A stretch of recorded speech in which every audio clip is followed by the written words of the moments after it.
इसके अलावा इस मेन क्रोमोसोम के अलावा ओप्पो F17 प्रो, प्लीज ध्यान से सुनो, इसके अलावा इसमें एक्स्ट्रा क्रोमोसोमल यूनिट्स हैं और extra chromosomal units plasmid, that is DNA. Second thing, एक चीज और ध्यान रखना, इस बैच में मैं पढ़ा रहा हूं, मेरे पुराने स्टूडेंट जानते हैं मेरा नेचर, इसलिए जो बैच मैं पढ़ाता हूं वो बैच सीरियस रहता है, स्पेशली मेरी क्लास में, तो क्योंकि मुझे देर नहीं लगती है आपको बैच शिफ्ट कराने में। फिर कोई भी आ जाए, पेरेंट्स आ जाए, ऊपर से मैसेज आ जाए मेरे पास, हेड ऑफिस से मेरे पास मैसेज आ जाए कि सर इसको रख लो, नो, कभी नहीं। तो प्लीज थोड़ा सा इस बात पर फोकस करना कि जब मेरी क्लास हो तो सीरियस रहना है, ये हरकतें नहीं करनी है। प्लाज्मिड ये एक्स्ट्रा क्रोमोसोमल यूनिट हो गई। बायोटेक में आपने पढ़ा कि इसी प्लाज्मिड को हम निकालते हैं, कट करते हैं, इंसुलिन का जीन लगाते हैं, ये सारी चीजें हैं। लेकिन अब एनसीईआरटी के पॉइंट पे जब हम आते हैं, सेल वाले चैप्टर पे, अपने प्रोकैरियोटिक सेल की बात करते हैं, तो जब प्रोकैरियोटिक सेल की बात एनसीईआरटी में होती है, तो जब हम 11th में होते थे तो हमें इसका मीनिंग समझ में नहीं आता था, क्योंकि एनसीईआरटी ने जो है वो क्या लिख रखा है, एनसीईआरटी ने लिख रखा है अपनी बुक में इसी चैप्टर में, और वो लिख रखा है कि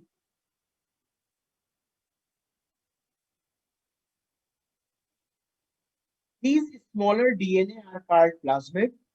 The plasmid DNA confer certain unique phenotypic character to such bacteria. One such character is resistance to antibiotic. Plasmid DNA is used to monitor bacterial transformation with foreign DNA. ये एनसीईआरटी की line, इसी पर तो focus करना है हमें चीजें बेटा। 11th में समझ में नहीं आई, लेकिन अब हमने 12th कर लिया तो ये बात समझ में आ गई। 11th में जब थे तो ये लाइन समझ में नहीं आई, अब जब हम 12th में आए तो इसका मीनिंग क्या हुआ कि ये जो एक्स्ट्रा क्रोमोसोमल यूनिट्स होती हैं जिन्हें हम प्लाज्मिड कहते हैं, ये बैक्टीरिया से अगर निकाल दी जाए तो बैक्टीरिया के ऊपर कोई बहुत ज्यादा फर्क नहीं पड़ेगा, मतलब इनका रोल वाइटल एक्टिविटीज में नहीं होता है, लेकिन ये यूनिक कैरेक्टर बैक्टीरिया को देते हैं। जैसे एफ प्लाज्मिड आ गया, फर्टिलिटी फैक्टर, सेक्स प्ली आ गए, आर प्लाज्मिड आ गया, रेजिस्टेंस टू एंटीबायोटिक्स आ गई, वो पॉइंट नोट किया। फिर उसने कहा कि बायोटेक या जेनेटिक इंजीनियरिंग में इन्हीं प्लाज्मिड डीएनए को हम बाहर निकालते हैं और इसमें हम जो भी डिजायरेबल डीएनए लाइक इंसुलिन का डीएनए जोड़ देते हैं, जो आपने 12th में पढ़ी, रिकॉम्बिनेंट डीएनए टेक्नोलॉजी। आगे बात करेंगे, नोट्स में सारी चीजें दी हुई हैं। देन उसके बाद जब हम लोग आए तो अब मैंने यहाँ पर इंक्लूजन बॉडीज बना दी। इंक्लूजन बॉडीज ये आपको माइक्रोस्कोप में नजर आती हैं स्पॉट की फॉर्म में। इंक्लूजन बॉडी ऐसा लगता है कि मेम्ब्रेन है चारों तरफ से, लेकिन इंक्लूजन बॉडीज में कोई भी मेम्ब्रेन नहीं होती है। इंक्लूजन बॉडीज में कोई भी मेम्ब्रेन नहीं होती है, और इंक्लूजन बॉडीज में जब कोई भी मेम्ब्रेन नहीं होती है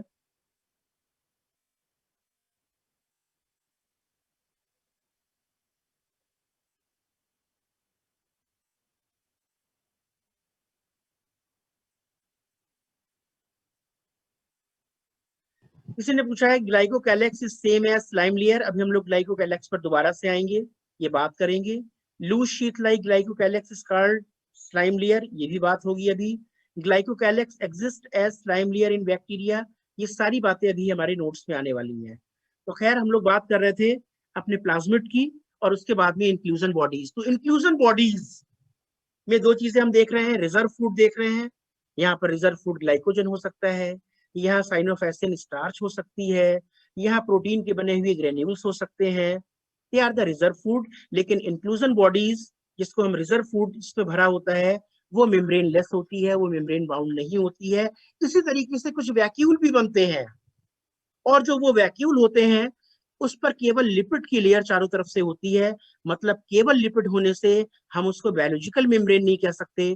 तो फिर पॉइंट आता है कि प्रोकैरियोटिक सेल में जो भी वैक्यूल होंगी वो वैक्यूल मेम्ब्रेन लेस होंगी, लेकिन इन वैक्यूल के अंदर गैस भर जाती है, एयर भर जाती है, जो बैक्टीरिया को ग्लाइडिंग, मतलब ग्लाइडिंग मूवमेंट जो है वो प्रोवाइड कर सकते हैं। तो याद रखना प्रोकैरियोट के केस में जो है कोई भी इंक्लूजन बॉडीज हो, चाहे वो रिजर्व फूड हो, चाहे वो गैस वैक्यूल या फूड वैक्यूल हो, वहां पर कभी भी मेम्ब्रेन बाउंड स्ट्रक्चर नहीं हो सकता। नेक्स्ट थिंग 70s राइबोसोम, ज्यादा डिस्कस नहीं करेंगे इस पर, ठीक है। 70s ribosome